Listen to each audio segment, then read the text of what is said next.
Hi, my name is Brittany Mosgo, and this week I'll be doing my current events presentation on an article that comes from the Harvard Business Review, and it is called Break the Cycle of Stress and Distraction by Using Your Emotional Intelligence, and it is written by Candy Wines.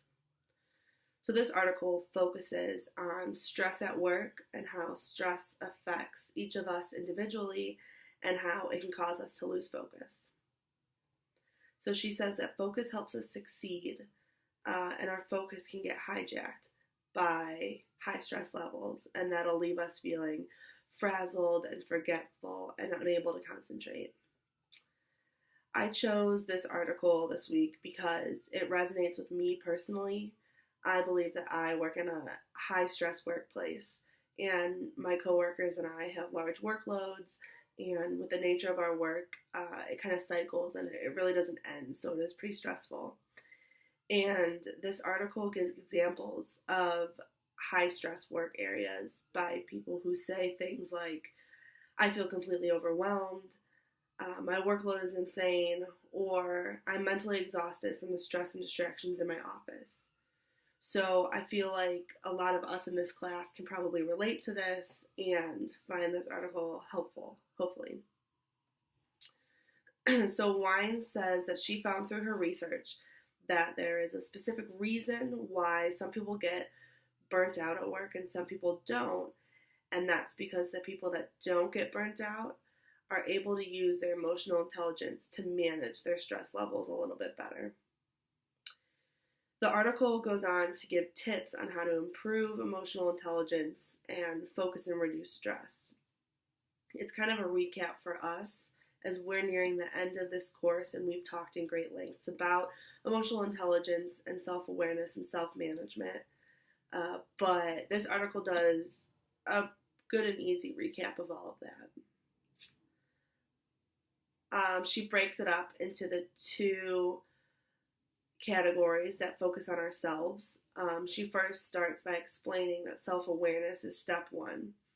And her tips are, one, to notice when you're feeling stressed or anxious.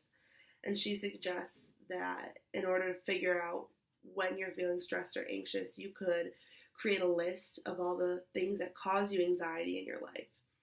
And then after you have that list, you can categorize it into things that you can control and things that you can't control. Next, she suggests to pay attention to patterns that lead you to lose focus. And then once you begin to develop that ability to notice when you lose focus, you could dismiss those distractions around you. She next says to pay close attention to how you feel when you lose focus, and if losing focus then causes you to feel stressed and anxious, and if those two play hand in hand. And then lastly, she wants you to notice when exactly you lose focus, because you may need that wake-up call to bring your attention back to what you're doing. So then she switches modes and talks about self-management abilities. And her tips on improving self-management are first to do a digital detox, which I would personally find really hard, but I think that it's a really good suggestion. She says that a study by the American Psychological Association has shown that even a 24-hour digital detox is shown to reduce stress levels. She next suggests to rest your brain, aka get good sleep, practice good sleep hygiene so that our bodies are rested and they're better apt to deal with stress. She next says to practice mindfulness. And this is kind of something new for a lot of us, but there's a link in this article that gives some simple examples of everyday mindfulness that you could practice. And if you're interested in that, I would suggest going to the link that I've embedded to the original article in this post, and then you could scroll down to the practice mindfulness paragraph, and her link is in there. And then her last suggestion to improve self-management abilities is to focus on others. And she says that studies have shown that shifting focus to others can calm us and strengthen our mental resilience. So at the very end of this article, Wines wraps up by saying that some people feel, or she's heard that some people feel like to improve their emotional intelligence, they need to work harder when they feel that struggle to focus. But she says that that strategy is likely to backfire.